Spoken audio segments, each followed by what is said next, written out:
बच्चों, now we have to study about the motion under gravity. अपन इससे पहले वाले सेक्शन में जो पढ़ा था तो उसमें अपन ने सिर्फ एक लीनियर मतलब अर्थ पे अगर कोई ऑब्जेक्ट मूव करता है तो उसके अपन ने तीन इक्वेशंस जो न्यूटन्स के अपन ने पढ़े थे, v is equals to u plus a t, s is equals to u t plus half a t square, है ना। और एक था v square minus u square is equals to 2as। ठीक है, उस इक्वेशन को अपन ने वहाँ पे प्रूव भी किया था इंटीग्रेशन मेथड के थ्रू, जो मैंने बोर्ड क्लास पे बताया था आप लोगों को। ठीक है, अब अपन जो पढ़ रहे हैं वही चीज़ें हैं। जैसे अगर मान लो कि कोई ऑब्जेक्ट अगर अर्थ पे मूव करता है, एक रोड पे मूव करता है, तो उसके लिए अपन लीनियर टर्म्स यूज़ कर रखे हैं। तो अपन ये भी कह सकते हैं एक फ्री फॉल का भी एक केस हो सकता है कि जिससे अगर ऑब्जेक्ट को अर्थ सरफेस से ऊपर फेंकते हैं अपन, ठीक है, तो in the absence of air resistance को आपको नहीं लेना है, तो उस केस में भी ऑब्जेक्ट जो है वो स्ट्रेट लाइन को ही फॉलो करता है। तो उस स्ट्रेट लाइन को अपन अब यहाँ पे क्या रिप्रेजेंट करेंगे, उसके लिए हम क्या यूज़ करेंगे। तो जैसे फ्री फॉल एक वर्ड हो गया, तो फ्री फॉल अपन कहते हैं कि जैसे अगर मान लो कि आप रूफ ऑफ द बिल्डिंग चले गए और वहाँ से किसी स्टोन को मान लो नीचे आप थ्रो कर रहे हो, ठीक है, तो वो क्या करता है, ऑब्जेक्ट जो है नीचे फॉल होना स्टार्ट हो जाता है और उस पर क्या होता है कि उसकी वेलोसिटी हर पॉइंट पे चेंज होती रहती है। तो वो एक्सीलरेशन को कॉज करता है। जैसे ही वेलोसिटी चेंज होगी तो एक्सीलरेशन आ जाएगा, और वो एक्सीलरेशन आता किसकी वजह से है, तो वो अर्थ की ग्रेविटी के कारण आता है ना। तो इसीलिए अपन उसको अब क्या कहते हैं, एक्सीलरेशन ड्यू टू ग्रेविटी। ठीक है, उसको अपन स्मॉल जी से रिप्रेजेंट करते हैं, और अपन कहेंगे कि कोई भी बॉडी अगर acceleration with which a body falls is called the acceleration due to gravity कह देंगे। ठीक है, अब इसमें अपन इस जी की value near the surface of the earth, इसकी वैल्यू प्रैक्टिकल वैल्यू है, कैलकुलेटेड वैल्यू है, जिसकी वैल्यू फिक्स है 9.8 मीटर पर सेकेंड स्क्वायर, या आप इसकी जगह 10 भी ले सकते हो, 10 मीटर पर सेकेंड स्क्वायर। वो कैलकुलेशन को इजी करने के लिए अपन ले लेते हैं जनरली, लेकिन फिक्स वैल्यू उसकी 9.8 ही होती है। ठीक है, तो अपन ने जो जैसे तीन इक्वेशन अपन ने अभी पढ़ा था, उसी तीन इक्वेशन को अपन अब यहाँ पे क्या करेंगे कि एक्सीलरेशन जो बॉडी के अंदर कॉज हो रहा है वो ग्रेविटी के कारण हो रहा है, इसीलिए हमने क्या किया, उस इक्वेशन को थोड़ा सा चेंज किया। और अब हम लिखते हैं कि जैसे अगर मान लो कोई ऑब्जेक्ट को आप अर्थ सरफेस से ऊपर फेंक रहे हो, ठीक है, तो अर्थ सरफेस से वो ऊपर जा रहा है, तो जाने वाले कंडीशन में जैसे अगर कोई बॉडी जो है अपवर्ड मूव कर रही है, ऊपर जा रही है, तो उस सिचुएशन में एक्सीलरेशन ड्यू टू ग्रेविटी उसके अपोजिट में लग रही है, मतलब नीचे की ओर लगेगी। ठीक है, तो वहाँ पे जी जो होगा हमारा वो नेगेटिव का हो जाएगा। ठीक है, अगर कोई ऑब्जेक्ट को ऊपर फेंकोगे, ऊपर जा रही है, तो उसकी वेलोसिटी हर एक पॉइंट पे कम होती चली जाती है, डिक्रीज होती चली जाती है, और एक ऐसा पॉइंट आता है जहाँ पे उसकी फाइनल वेलोसिटी 0 हो जाती है, तो वहाँ पे वो मैक्सिमम हाइट को गेन करता है, फिर वो ऑब्जेक्ट क्या करता है, फाइनली कम डाउन होना स्टार्ट हो जाता है। तो वहाँ पे क्या है कि ग्रेविटी का केस है, तो जब बॉडी अपवर्ड मूव कर रही होती है तो जी हमारा नेगेटिव का यूज होगा, और जब बॉडी डाउनवर्ड होती है तो मतलब उसकी वेलोसिटी हर एक पॉइंट पे इंक्रीज होती है, बढ़ती है। तो अपन ऑब्जेक्ट की जो डायरेक्शन है मूविंग का वो भी डाउनवर्ड है, और एक ग्रेविटी जो है वो भी अपन को अट्रैक्टिव लगा रही है उस पर वो भी डाउनवर्ड खींच रही है, तो इसलिए अपन वहाँ पे जी को क्या करेंगे, पॉजिटिव कंसीडर करेंगे। तो अपवर्ड में जी नेगेटिव हो जाएगा और डाउनवर्ड में जी नेगेटिव हो जाएगा। ठीक है, उसके बाद अपन इसी इक्वेशन ऑफ मोशन को फ्रीली फॉलिंग बॉडी के लिए थोड़ा सा चेंज करके लिखते हैं। जैसे हमने फर्स्ट इक्वेशन लिखा था v is equal to u plus a t होता था, अब हम क्या कह रहे हैं, v is equal to u plus g t कह रहे हैं, मतलब कि एक्सीलरेशन ड्यू टू ग्रेविटी अब यूज़ करना है आपको। ठीक है, वही इक्वेशन है s is equal to u t plus half g t square, a की जगह जी पुट कर देना है, v square minus u square is equal to 2gs। ठीक है, तो ये चीज़ें आपको ध्यान में रखने हैं। इसमें हमने लिख भी रखा है, when a body is thrown vertically upward its velocity decreases and value g is taken as negative, और जब डाउनवर्ड होगा तो उस केस में अपन उसको क्या करेंगे, पॉजिटिव कंसीडर करेंगे। ठीक है, उसके बाद अपन अब इसके बाद इन टॉपिक के बाद अपन को जनरली इसके अंदर ग्राफ को समझने होते हैं। ग्राफ से रिलेटेड आपसे क्वेश्चंस पुटअप किए जाते हैं, एक नंबर के क्वेश्चन इससे ज़्यादा पुटअप होते हैं ग्राफ से। ठीक है, कहेगा कि जैसे analysing nature of motion of from various graphs, जैसे फर्स्ट नंबर में हमने यहाँ पे डिस्कशन के अंदर रखा है कि different types of distance time graph. ठीक है। तो डिस्टेंस टाइम ग्राफ के अंदर अपन को देखो फर्स्ट नंबर, इसमें क्या कहता है डिस्टेंस टाइम ग्राफ के अंदर कि डिस्टेंस और टाइम है। फर्स्ट ग्राफ 3.29 फिगर के अंदर जो है, ठीक है। तो इसमें देखो कि ये ए बी जो लाइन है रेड कलर की, ये पैरेलल टू टाइम एक्सिस है। तो पैरेलल टू टाइम एक्सिस कहने का मतलब क्या है कि ये जो है टाइम स्पेंड हो रहा है, लेकिन ऑब्जेक्ट की पोजीशन जो है वो फिक्स है ना। तो अगर ऑब्जेक्ट पोजीशन फिक्स है तो वो क्या चीज़ को ये ग्राफ रिप्रेजेंट करेगा, तो ये ग्राफ अपन को रेस्ट पोजीशन को रिप्रेजेंट करता है कि जैसे कोई ऑब्जेक्ट है वो रेस्ट में है, टाइम उसका स्पेंड होता चला जा रहा है, तो that represents the rest positions. इसको मैंने अंडरलाइन भी कर रखा है, उसको आपको ध्यान में रखना होगा, वो लर्न करना है आपको, ठीक है। अब जैसे हमने यहाँ पे लिखा है सेकंड नंबर फिगर है 3.30, इसमें हमने देखो क्या कहा है डिस्टेंस और टाइम का ग्राफ है, इसमें हम स्लोप बना रखे हैं, स्ट्रेट लाइन एक ओ ए लाइन रख रखे हैं। तो ये जो ओ ए लाइन है ये क्या रिप्रेजेंट कर रहा है, तो ये एक यूनिफॉर्म मोशन को रिप्रेजेंट कर रहा है कि ये, और उसमें क्या है कि ऑब्जेक्ट की स्पीड जो है वो बढ़ती चली जा रही है, मतलब डिस्टेंस टाइम का यह इनडायरेक्टली प्रोपोर्शनल का एक कंडीशन अपन ने जस्टिफाई किया, इसको हम कहेंगे यूनिफॉर्म मोशन को ये लाइन रिप्रेजेंट कर रहा है, ठीक है। थर्ड नंबर लाइन में आ जाइए। थर्ड नंबर फिगर नंबर 3.31 में क्या कहता है कि डिस्टेंस टाइम है और इसमें कर्व सेक्शन बना हुआ है। तो कर्व सेक्शन का मतलब है कि यहाँ पे जो ऑब्जेक्ट मूव कर रहा है वो क्या कर रहा है, स्पीडिंग अप को रिप्रेजेंट कर रहा है, ठीक है। स्पीडिंग अप कहने का मतलब कि उसकी मोशन जो है उस ऑब्जेक्ट की वो इंक्रीज हो रही है, बढ़ रही है। तो उस सिचुएशन में अपन ये ग्राफ रिप्रेजेंट करेंगे। फिगर नंबर 3.32 है, इसमें देखो डिस्टेंस ये अपन को जस्ट इसका रेसिप्रोकल है 3.31 का ये जो ग्राफ है, ठीक है। तो ये अपन को स्पीडिंग डाउन को रिप्रेजेंट करेगा, ठीक है, कि कोई भी ऑब्जेक्ट है उसकी स्पीड जो है वो कम हो रही है।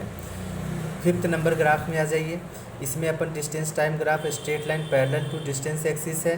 तो डिस्टेंस एक्सिस के अगर पैरेलल है तो अब अपन यहाँ पे क्या कहेंगे कि जैसे कोई भी ऑब्जेक्ट जो है देखो टाइम फिक्स है लेकिन वो डिस्टेंस को कवर कर रहा है, ऐसा पॉसिबल हो सकता है कि जैसे अपन टाइम स्पेंड हो रहे हैं, बढ़ रहे हैं, सॉरी टाइम फिक्स है, जैसे 10 बजे है या 9 o'clock हुआ है, तो 9 o'clock में आप स्कूल पे भी हो और 9 o'clock पे आप घर पे भी हो, ऐसा पॉसिबल हो सकता है? तो नहीं हो सकता है। इसीलिए हमने यहाँ पे क्या कहा कि ये चीज़ें जो है पॉसिबल नहीं है। तो अगर ऐसा ग्राफ दे देगा, यहाँ पे नॉट पॉसिबल जो लिखा हुआ है ये नहीं लिखा रहेगा, ये चीज़ें आपको खुद सोचना होगा कि ये चीज़ें कहाँ से आया, तो ये चीज़ें अपन को मेंशन करना होगा, नॉट पॉसिबल हो सकता है ऐसा, ठीक है। उसके बाद 6th नंबर ग्राफ है distance covered by the body, है ना, can not decreases with increase in time. जैसे इसमें देखो क्या कर रखा है 3.34 फिगर के अंदर ये जो ग्राफ बना रखा है, तो इसमें यहाँ पे अपन को क्या हो रहा है कि ये जो ग्राफ है उसमें बता रखा है कि डिस्टेंस इसका घट रहा है लेकिन टाइम बढ़ रहा है, ठीक है। तो डिस्टेंस तो फिर नेगेटिव हो जाएगा और डिस्टेंस नेगेटिव होता नहीं है, तो ये चीज़ें अपन कहेंगे नॉट पॉसिबल है, ठीक है। उसके बाद 3.35 में फिगर में आते हैं, तो इसमें देखो क्या कह रहा है कि ये जो ग्राफ बनाया है तो इस ग्राफ को हमने क्या किया कि स्ट्रेट लाइन के थ्रू कट किया। तो कट किया तो हमने क्या देखा कि जो टाइम एक्सिस का जो है मतलब कि डिस्टेंस एक्सिस के पैरेलल जो हमने लाइन ड्रॉ किया था, डॉटेड लाइन है, ठीक है। तो वो देखो कि इस ग्राफ को 2 पॉइंट पे कट कर रहा है, ठीक है।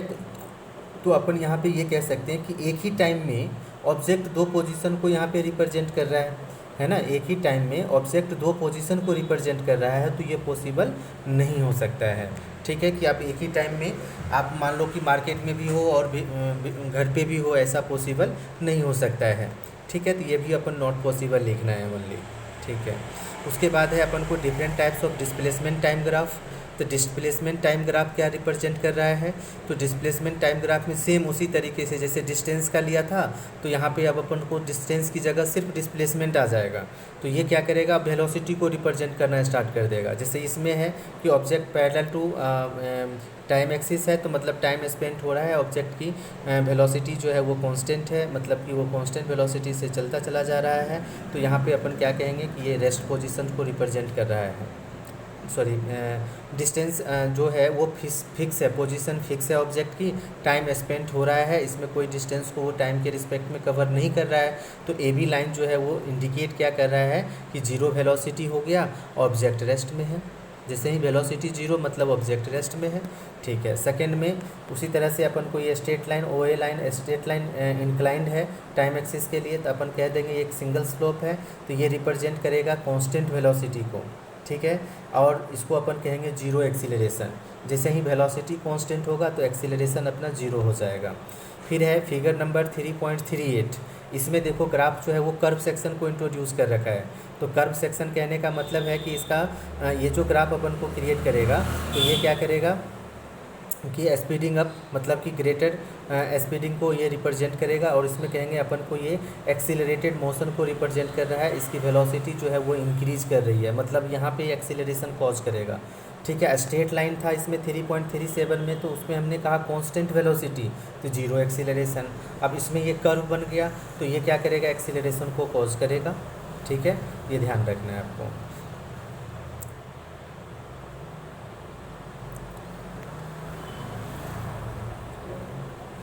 उसके बाद देखो फोर्थ नंबर, इसमें अपन को ये क्या कह रखा है, डिस्प्लेसमेंट है, टाइम है, ये उसी का रेसिप्रोकल है। तो इसमें अपन कहेंगे स्पीडिंग डाउन मतलब कि डी एक्सीलरेशन इसको अपन कहते हैं। ठीक है, इसमें वेलोसिटी उसकी डिक्रीज हो रही है और ये डी एक्सीलरेशन को रिप्रेजेंट कर रहा है। ठीक है, ये ध्यान रखना है। उसके बाद अपन को यहाँ पे 3.40 फिगर के अंदर देखो क्या है, डिस्प्लेसमेंट टाइम है। ये अपन को थीटा जो है लेस देन 90 डिग्री है, तो ये क्या चीज़ को रिप्रेजेंट करता है, एक नेगेटिव वेलोसिटी को रिप्रेजेंट करता है। कि जब भी वेलोसिटी को अपन नेगेटिव भी कह सकते हैं, तो ये नेगेटिव वेलोसिटी को रिप्रेजेंट करता है।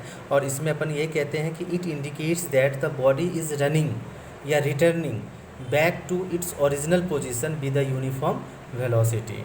ठीक है, उसके बाद अपन फिगर आ जाते हैं इसके अंदर 3.41 में। 3.41 में देखो ए से बी तो नेगेटिव स्लोप को रिप्रेजेंट किया है, रिटर्निंग पोजीशन को सिचुएट किया है। ठीक है, ओरिजिनल पोजीशन बी तक पहुंचा, उसके बाद then moves towards the sea with uniform velocity.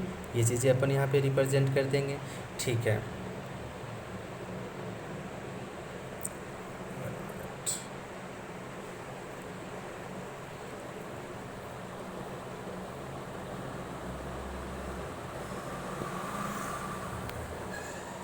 उसके बाद अपन को सेम उसी तरीके से different types of velocity time graph है। तो वेलोसिटी टाइम ग्राफ के लिए जैसे फर्स्ट नंबर अपन को वीटी ग्राफ दे रखा है, तो फर्स्ट नंबर में वीटी ग्राफ देखिए यहाँ पे फिगर नंबर फर्स्ट 3.42 में 3.42 स्ट्रेट लाइन है ना, पैरेलल ए बी लाइन जो है वो पैरेलल टू टाइम एक्सिस है, तो कांस्टेंट वेलोसिटी फिक्स वेलोसिटी है। ऑब्जेक्ट एक ही वेलोसिटी से, जैसे अगर 3 मीटर पर सेकंड की स्पीड से कोई ऑब्जेक्ट चल रही है तो वो 3 मीटर पर सेकंड की स्पीड से वो चलता चला जा रहा है, उसका टाइम स्पेंड होता चला जा रहा है। ठीक है, तो वो अपन को वेलोसिटी यहाँ पे फिक्स हो गई, एक्सीलरेशन जीरो हो गया। ठीक है, 3.43 फिगर के अंदर अपन को देखो ये स्ट्रेट लाइन है, इंक्लाइन टू टाइम एक्सिस है वो ए लाइन है ना, तो ये क्या चीज़ को रिप्रेजेंट करेगा, तो ये स्ट्रेट लाइन है वीटी ग्राफ, तो ये वेलोसिटी टाइम का डायरेक्टली प्रोपोर्शनल है। तो यहाँ पे अपन इसको क्या कह सकते हो कि जैसे इसके लिए जो कहेंगे अपन इसमें इंक्रीजिंग या यूनिफॉर्म वेलोसिटी से वो एक्सीलरेशन टाइम ग्राफ जो है वो यूनिफॉर्म एक्सीलरेशन से वो चल रहा है, मतलब इसमें एक्सीलरेशन जो है वो कांस्टेंट कर देंगे।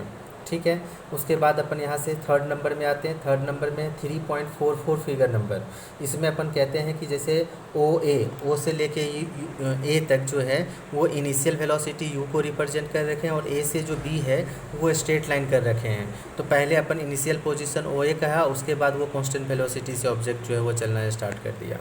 ठीक है, उसके बाद ये अब देखो स्ट्रेट लाइन था, अब यहाँ पे कर्व बना, तो 3.45 के अंदर जो कर्व बना है, इस कर्व के लिए आप क्या कहोगे, तो ये स्पीडिंग अप को रिप्रेजेंट करेगा। ठीक है, ये रिप्रेजेंट करेगा इंक्रीजिंग एक्सीलरेशन को।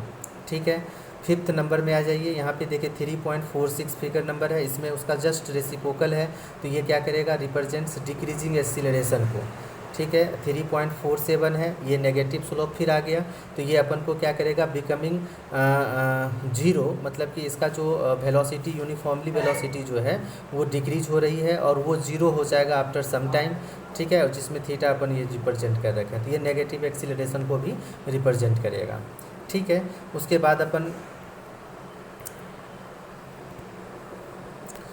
बाद अपन इसी तरीके से ये सारे ग्राफ्स, जैसे फोर्थ नंबर में यहाँ पे देखो 3.48 में फिर वही चीज़ें आ गया, यू से टी तक अपन को यूनिफॉर्म एक्सीलरेशन को ये रिप्रेजेंट कर रखा है। ठीक है। उसके बाद अपन आ जाते हैं यहाँ पे, देखिए इसमें अपन को है जैसे अलग अलग सेक्शन को इंट्रोड्यूस किया था। इसमें दो चीज़ें आप बता सकते हो इस ग्राफ में, जैसे फर्स्ट सेकेंड थर्ड है, तो फर्स्ट सेकेंड थर्ड को अगर अपन यूज़ करते हैं तो अगर फर्स्ट का एरिया, सेकेंड का एरिया, थर्ड का एरिया, ये सेमी सर्कल का शेप है तो इसका रेडियस आपको गिवन रहेगा, एरिया निकाल लेना है, सबके एरिया को ऐड करना है। तो डिस्टेंस डिस्प्लेसमेंट अगर निकालेंगे तो सेकेंड वाला जो एरिया होगा वो नेगेटिव हो जाएगा। अगर अपन डिस्टेंस का वर्ड निकालेंगे तो सारे एरिया को ऐड कर देंगे। ठीक है, सिंपल है। उसके बाद different types of speed time graph है, तो स्पीड टाइम ग्राफ में फिर वही चीज़ें डिक्रीजिंग हुआ, फिर ये इंक्रीज करना स्टार्ट कर दिया आफ्टर सम टाइम। ठीक है। उसके बाद अपन यहाँ पे सेकंड नंबर में आ जाते हैं स्पीड। इसमें देखो यहाँ से यहाँ तक जो है इंक्रीज़ किया, फिर ये डीप फॉल होना स्टार्ट हो गया। तो पहले इंक्रीज़ किया, फिर वो बाउंस बैक होने लगा, जैसे अपन किसी बॉल को ऊपर फेंके फिर वो नीचे डाउनवर्ड आना स्टार्ट हो गया, तो वो ग्राफ ये रिप्रेजेंट कर देगा। ठीक है। उसके बाद अपन कहते हैं different types of acceleration time graph. तो एक्सीलरेशन टाइम ग्राफ से भी आप सेम उसी तरीके से जैसे वेलोसिटी का अपन ने एक्सप्लेन किया, उसी तरह से एक्सीलरेशन टाइम जैसे 3.52 है, इसमें एक्सीलर कांस्टेंट हो गया। ठीक है। फिर ये स्ट्रेट लाइन आ गए, इसी तरीके से फिर अपन तीन ये फिगर बने। इसमें अपन को अगर वेलोसिटी बताना है तो सेकंड वाले को माइनस करना है क्योंकि ये नेगेटिव स्लोप के अंदर है। बस ये चीज़ें अपन को ध्यान में रखना है। ये अपना ग्राफ का सेक्शन, इसमें से कोई भी ग्राफ आपको आ सकता है, कोई ग्राफ दे देगा और कहेगा कि इसको ये क्या चीज़ को रिप्रेजेंट करता है, इसको आप डिस्कस करके बताओ। ठीक है। तो ये चीज़ें अपन को ध्यान में रखना है बच्चों। ठीक है। इसमें अगर कोई क्वेरी आती है समझने में किसी ग्राफ के अंदर या इससे पहले वाले सेक्शन के अंदर, तो वो आप मेरे से डिस्कस कर लेंगे। ठीक है, वीडियो क्लास के अंदर। Thank you.